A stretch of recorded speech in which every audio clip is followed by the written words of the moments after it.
Welcome to this explainer, where we're jumping straight into a fascinating story about how society dictates value. We spend so much of our time talking about metrics, productivity, and returns on investment.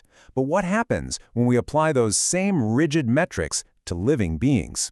Today, we're unpacking a narrative that literally forces us to examine our own definitions of worth, usefulness, and ultimate value.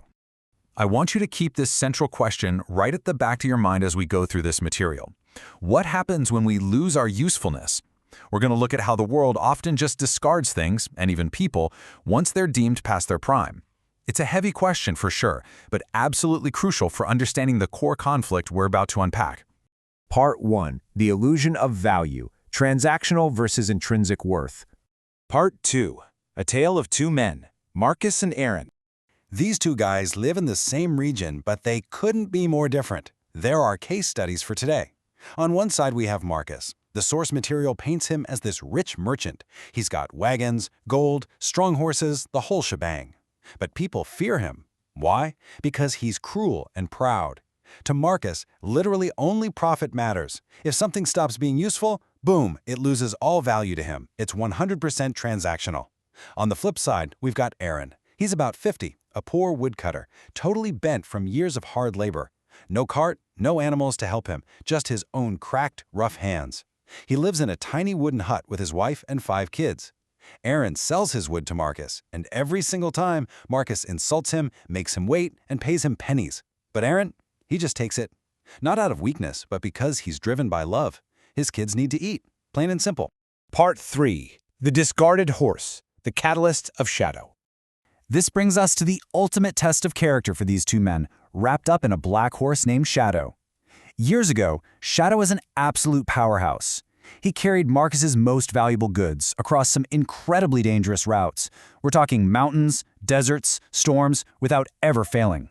But time catches up with all of us. His legs slow down, and he slowly loses his sight. And how does Marcus respond? Well, once Shadow becomes blind and loses that mechanical usefulness, Marcus just pushes him into the darkest corner of the stable. The present reality for this once great horse is just silence. No one brushes him. No one even speaks to him. He is entirely forgotten. So, one day, Aaron walks into Marcus's stables. He sees all the strong, clean, well-fed horses first. But then, his eyes find that dark corner. He sees Shadow, thin, blind, just standing there with his head lowered. The source text notes that when Aaron gently touches the blind horse's neck, he feels his chest tighten. And you have to wonder, why? It's because he sees his own exhausted, discarded life reflected right there in that animal. Both of them have worked until they're totally empty. Both are treated as discarded objects by a completely transactional world. And for the first time in a long time, Shadow actually leans into that touch of kindness. Now, how do you think Marcus reacts to Aaron's empathy? When Aaron actually asks Marcus if he can take the old horse, Marcus just laughs in his face, mocks him, and flat out refuses. But it gets worse. That same night, Marcus goes down to the stable absolutely fuming. He remembers that years earlier, Shadow had lost 2 sacks of gold during a wagon journey. Marcus never forgave him for that lost profit. So in a fit of absolute cruelty, Marcus beats the blind horse with a whip, blaming him for everything, and then orders his men to dump Shadow deep in the desert and just leave him there to pass away. Part 4. Compassion reveals hidden treasure. A rescue in the desert. The very next day, Aaron is out cutting wood in the desert, and he hears this weak, broken cry. He runs toward the sound and finds Shadow tied to a dead tree, shaking, dehydrated, and near death. Aaron drops straight to his knees, gives the horse some water, unties him, and takes him home. And of course, when the townspeople see Aaron leading a blind, dying horse, they laugh at him. They literally tell him he's collecting trash. But Aaron ignores them, because he holds firmly to this one beautiful belief. God often hides miracles inside what the world rejects. I want to pause here because that right there, that is the absolute core of our explainer today. So, with patience, food, water, and gentle words from Aaron's family, the horse slowly grows stronger.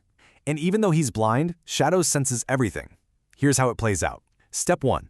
One early morning, a restless Shadow gently pulls Aaron, basically asking him to follow. Aaron trusts him and they walk out into the desert. Step 2. Shadow moves with incredible confidence. Doesn't even stumble.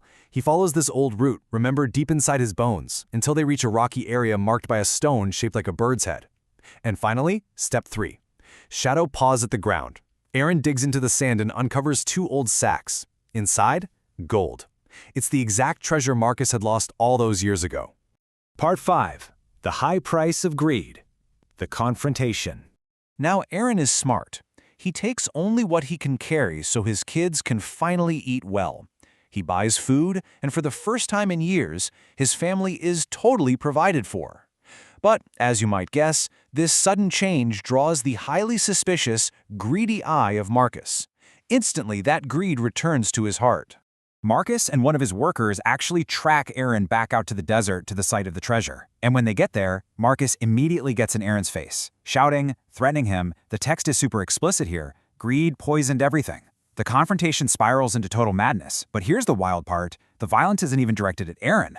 Marcus and his own worker turn on each other. They start fighting violently over the gold, just completely consumed by their own madness. In their obsession to extract the wealth, they destroy themselves. Meanwhile, Aaron and Shadow just quietly step back and survive the chaos. Let's look at this like a real-world scenario. If we treat their two approaches as a return on investment, the results are staggering. Look at the data here. Marcus's approach was 100% rooted in greed and extraction. And the result? He fought his own worker, which led to violence, ruin, and losing the gold all over again. Now look at Aaron. His approach was rooted in compassion. He invested the very limited resources he had into rescuing something the world rejected. The result? Sustainable wealth, a fed family, and survival. Marcus's obsession with profit literally bankrupted him, while Aaron's blind compassion yielded a truly rich life. After all that chaos, Aaron's final actions really solidify who he is. He doesn't go crazy and hoard everything. He actually buries part of the gold again and leaves that desert for good. He goes home, and crucially, he never lets the money make him proud. He uses his resources to help others and always remembers his roots. And in just a beautifully full-circle moment, Aaron uses a chunk of that gold to pay for eye surgery for Shadow, and it works. The old horse actually regains his sight. The source material wraps up with Shadow running freely across green fields, spending his final years calm, respected, and deeply loved. As we wrap up this explainer, I want to leave you with something to really chew on in your own day-to-day life. We live in a world that constantly asks us to be like Marcus, right? To calculate, to extract, to discard whatever isn't immediately useful to our bottom line. But the story of Aaron and Shadow points to a radically different metric for success.